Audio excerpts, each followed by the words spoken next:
Hey, Idaho, those absentee ballots that you requested should be arriving shortly. We're mailing out 115,000 of them today. It's really the kickoff to the election that people are now voting and getting ballots over the next few days. Like other teams around the state, Ada County Clerk Phil McGrain and his election staff worked for weeks to assemble thousands and thousands of ballots.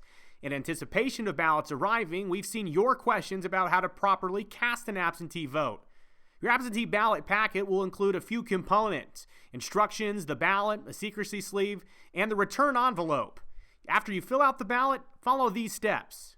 The voter will be returning their ballot. They should stick it in the secrecy sleeve, and then they can return the ballot. Here in Ada County, there's already prepaid postage on those return envelopes.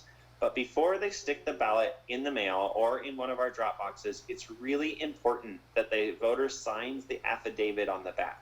This is that part where the signature verification comes in.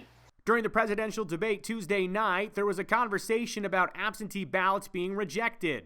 Deputy Secretary of State Chad Houck says in Idaho, that happens for two main reasons. The first and foremost, the one that happens more often than not, is that the elector simply forgets to sign the outer envelope altogether.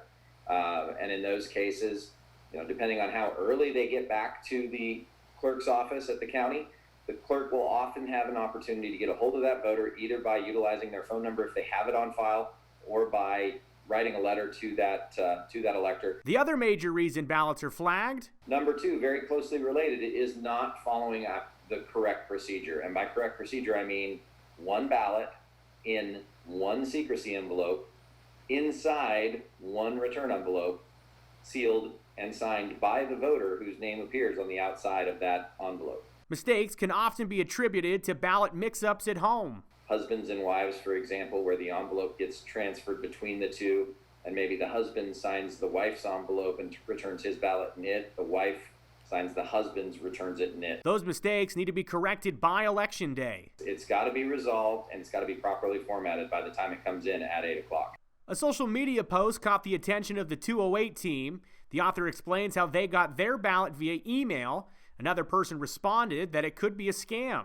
Well, Houck explains that yes, in a very specific circumstance, an Idaho voter could have their ballot emailed. He explains. Receiving a ballot by email is an exclusive option only for those under the UOCAVA, or the Uniformed Overseas Citizens Absentee Voting Act. UOCAVA voters, military and overseas citizens, have the opportunity to have their ballot delivered by email. They still have to print out a secrecy sleeve. They print out all the pieces of the package that come by email, and they return it in a traditional manner. UOCAVA voters mostly receive a ballot through the mail, but in certain areas of the world, getting that ballot is tough. Email is just easier.